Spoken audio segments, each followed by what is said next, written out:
Ok, después que se dio el descubrimiento de los rayos X en 1895, se comenzó a hacer el mal uso de las radiaciones. También, obviamente, se tuvo la parte positiva, que era obtener buenas imágenes y dar tratamiento. Justamente cuando nosotros trabajamos con radiaciones, tenemos que considerar que nuestros sentidos no lo vemos, no nos olemos, no nos oímos, pero sí sentimos los efectos de las radiaciones ionizantes. Por tanto, tenemos que usar medidores como son los detectores y dosímetros y usar protecciones como vemos aquí que son los mandiles plomados. Tenemos algunos medidores en forma de reloj colocados a la altura ya sea de la pelvis, a la altura del tórax, en forma de anillo o los medidores manuales o medidores que podemos colocar aquí en los equipos como son las cámaras de ionización. ¿Cuáles son los objetivos de la protección radiológica? Justamente es reducir. ¿Qué vamos a reducir? Los riesgos y los daños dados por las radiaciones ionizantes, a fin que se pueda verificar y evaluar cualquier exposición. Hay que verificar porque no podemos sobreirradiar a los pacientes. Y de igual manera, vigilar el riesgo, que este riesgo sea minimizado. Por eso que si vamos a tomar las imágenes de una zona en particular, tenemos que proteger el resto. ¿Cómo fue evolucionando la protección radiológica? Fue primero la era de los pioneros de la protección, 1895, el descubrimiento de los rayos X hasta 1915. Se tuvo aquí la primera placa de rayos X, es de la esposa de Redken, que es la esposa Berta, y tenemos aquí justamente hasta el anillo, ¿no? Obviamente teníamos también los primeros efectos. Y en 1896 la presencia de Henry Becquerel el descubrimiento de la radiactividad natural. Se dio cuenta que habían elementos que tenían un efecto de emisión de partículas alfa, betas, gamma y a través de la fluorescencia. Y luego tenemos a los esposos Curie, en especial a Marie Curie, que descubre el polonio y sobre todo el radio 226, con el cual se comenzó a dar tratamiento a los pacientes.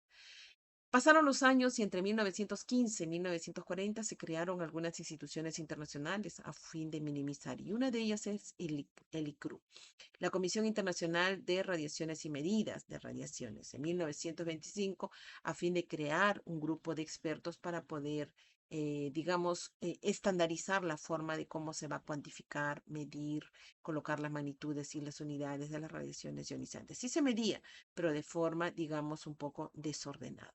En 1928 se crea la Comisión Internacional de Protección Radiológica, lo que hemos visto hace poco acerca de sus objetivos. ¿Cómo medimos las radiaciones? A través de, uno, la dosis absorbida, cuánta energía se ha absorbido en un determinado volumen. La unidad antigua, rad, la unidad actual, gray. Pero si yo quiero hacer la diferencia entre que yo mido con partículas, ¿no? Digamos así, los rayos X y neutrones o partículas alfa, yo puedo hacer la diferencia del efecto a través de la dosis equivalente. Mientras que los rayos X tienen un valor de 1, los neutrones, por ejemplo, tienen un valor de 10. Es decir, si yo irradio a los dos con 10 grays, yo voy a multiplicar 10 grays por 1, 10. En este caso, uso la unidad Siever. Aquí sería factor 10 por 10, 100 Siever. Entonces, ¿quién es más dañino? Los neutrones y las partículas a alfa, porque van a tener mayor de dosis equivalente. Entonces, la dosis equivalente hace la diferencia entre los tipos de radiaciones. Quiero hacer la diferencia por efecto de órganos. Entonces uso la dosis efectiva, porque hay órganos como por ejemplo el cristalino es más sensible a la radiación que en el caso de los huesos. Profesores, si el paciente me pregunta cuánto es la dosis que yo he recibido, le vamos a dar la dosis equivalente y se lo vamos a dar en Siever. Una tomografía de tórax, 8 milisiever. Una radiografía de cabeza, 0,07 milisiever. Profesor, ¿y dónde lo vemos esos valores? En las pantallas de los equipos. Ahí van a ver ustedes la dosis equivalente en Siever. Profesora, yo vi por ahí que le ponen Gray. Como el factor es 1, a veces lleva a confusión. Entonces te dicen 10 Siever o te dicen 10 Grays, ¿no? Pero lo correcto es Siever. Pasan los años, la edad de oro de la radioprotección, 1940, 1960, se crean algunas instituciones como la ANSEA, la Agencia Internacional de Energía Atómica, Euratom, que permiten también vigilar y minimizar los riesgos de las aplicaciones de las radiaciones. La era moderna, 1960 hasta el presente, en el cual tenemos el concepto de ALARA, tan bajo como sea razonablemente posible. Y estos tiene tres criterios. Blindaje, si estoy frente a la radiación, debo colocarme detrás de una pared, de un vidrio plomado, es decir, cuanto más blindaje, mejor. Distancia, cuanto más lejos, menos radiación, menos riesgo. Cuanto más rápido, tiempo, más rápido voy a tener menos riesgos. ¿Cuáles son a la vez en esta época de la era moderna? Tenemos el límite de exposición anual de los trabajadores. Miren, en 1934 era 720 milisievert al año. Fueron bajando conforme van pasando los años a 20 milisievert por año, que es la actualidad por, ¿no?, a todos los trabajadores expuestos. Entonces, siempre hay que intentar optimizar, usar los mandiles plomados. Si solamente voy a trabajar en una zona, voy a proteger el resto. ¿Cuáles son los pilares básicos de la protección radiológica? Es la justificación, la limitación y la optimización. Es decir, todo elemento, todo examen tiene que ser justificado. El médico tiene que aprobar y evaluar que hay una justificación para poder hacer ese examen. Limitar. Si voy a irradiar la cabeza, limito en solo tomar examen de cabeza, no de todo el cuerpo, ¿no? Optimización, es decir, por ejemplo, hoy existen los tomógrafos que cuando pasa por el cristalino deja de irradiar. Es una forma de optimizar para dar menos dosis a zonas muy sensibles. La protección radiológica tiene símbolos. Eso es muy importante que ustedes conozcan. Símbolos, ya sea del material que está siendo transportado o ya sea que esté en la puerta. Cada color, cada formato, aquí por ejemplo, significa algo. Los colores también significan algo. Zona vigilada, zona controlada, zona vigilada. Es, por ejemplo, los lugares donde tenemos las salas de espera, zona controlada, las salas de control, zona de permanencia limitada, zona reglamentaria y acceso. Siempre cuando ustedes vean este símbolo, significa que hay que tener mucha precaución. Vamos a escuchar aquí rapidito un video acerca de el mal uso de las radiaciones, cómo las chicas radiactivas se sobreirradiaron y finalmente fallecieron.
Muy bien, hemos visto cómo se da el mal uso de las radiaciones, ¿no?